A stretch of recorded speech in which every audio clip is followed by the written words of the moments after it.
नमस्कार, life is सुरेखामध्ये सर्वांचं स्वागत आहे। रक्षाबंधनच्या निमित्तावर मी जो वियासाठी फ्रॉक तयार करायला घेतलेला तो आज पूर्ण झालेला आहे, कारण उद्या आहे रक्षाबंधन। आणि म्हटलं जरी किती भारी भारी कपडे घरामध्ये असले तरी मी जो फ्रॉक शिवलेला आहे तोच तिला उद्या घालायचा आहे।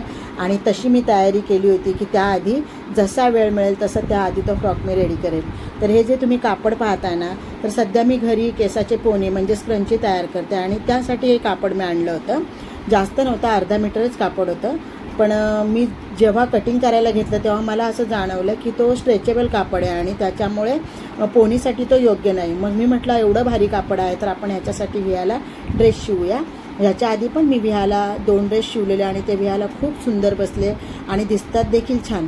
मग मी लगेचच टाईम न घालवता एक साधंसं फ्रॉक घेतलं आणि त्याची फ्रॉकची कटिंग करून घेतली आणि लगेच मॅचिंगचा रबर काढला आणि ह्या अशा क्रॉस पट्ट्या म्हणजे बाहीला आणि गळ्यासाठी क्रॉस पट्ट्या तयार करून घेतल्या।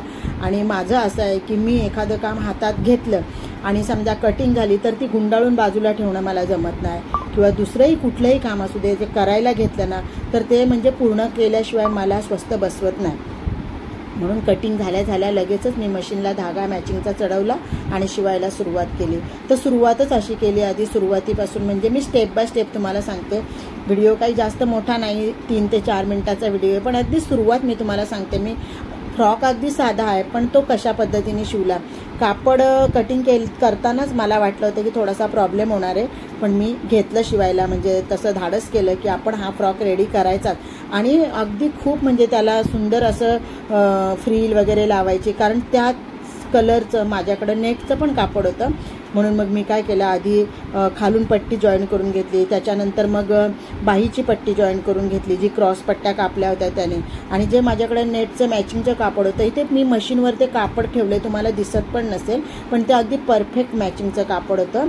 ते मी ना 2-2 इंचाच्या पट्ट्या काढल्या आणि सुई धाग्याने त्याची फ्रील तयार केली आणि त्याच्यानंतर ती फ्रील मग मशीनवर त्याला लावून घेतली।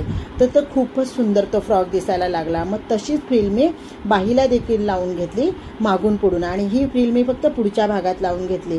आता फ्रील वगैरे लावून झाली, त्याने पण खूप सुंदर फ्रॉक दिसायला लागला। नंतर असं वाटलं की नुसती फ्रील बरोबर नाही वाटत, कारण मला हा अगदी म्हणजे माझ्या मनासारखं त्याला डेकोरेशन करायचं होतं, सजवायचं होतं त्या फ्रॉकला। म्हणून मग मी काय केलं, मणी होते माझ्याकडे, मग ते मी अगदी रात्री 12 वाजल्याच्या नंतर मांडीवर घेऊन एक मणी, कारण मला तो रेडीच करायचा होता। मी असं ठरवलेलंच की दिवसभर विहा काय करून देत नाही ना, मग हे रात्रीचं काम पूर्ण करायचं। मी रात्री सगळे झोपल्यानंतर मी ते मणी लावायचं काम केलं। मग बाहीला मणी लावून घेतले, गळ्याला मणी लावून घेतले आणि जिथे जिथे मी फ्रील लावली तिथे सगळीकडे ते मणी लावून घेतले, त्यामुळे तो आणखीनच सुंदर दिसायला लागला। मग झालं, आता फ्रीलला मणी लावून झाले आणि फ्रील पण बसली, पण जो मधला भाग होता फ्रॉकचा तो अगदी म्हणजे प्लेन राहिला। म्हटलं आता इथे काय करायचं, तर ऑलरेडी माझ्याकडे नेटचं कापड होतंच। मग मी नेटचं कापड एक मोठी पट्टी घेतली म्हणजे साधारण 2.5 इंचाची, आणि ती देखील अशा प्रकारे त्याचं फूल तयार केलं आणि ते मधी लावलं। आणि मग परत 1.5 इंचाची आणि 1 इंचाच्या अशा छोट्या छोट्या पट्ट्या काढून परत छोटी छोटी फुलं तयार केली आणि ती खाली लावली। आणि ऑलरेडी घरामध्ये मणी तर होतेच, मग ते देखील मणी लावले। आणि त्याच्यानंतर मग हेअरबँड होता विहाचा, प्लेन हेअरबँड, त्याला मग हेअरबँडला पण असा बो तयार करून त्याला मणी लावले आणि तो हेअरबँड देखील तयार केला।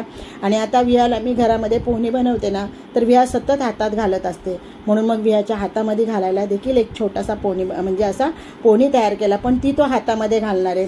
आणि छान असा विहाचा फ्रॉक तयार झालेला आहे। उद्या रक्षाबंधनला विहा तो फ्रॉक घालेल तेव्हा देखील मी एक शॉर्ट व्हिडिओ तयार करणार आहे, पण आज हा व्हिडिओ रक्षाबंधनच्या आधी मला दाखवायचाच होता, करायचा होता, म्हणून मी केला। तर खूप सुंदर फ्रॉक तयार झालेला आहे। तुम्हाला जर हवा असेल तर नक्की मला सांगा। व्हिडिओ आवडल्यास लाईक करा, शेअर करा, कमेंट करा, सबस्क्राईब करा। धन्यवाद।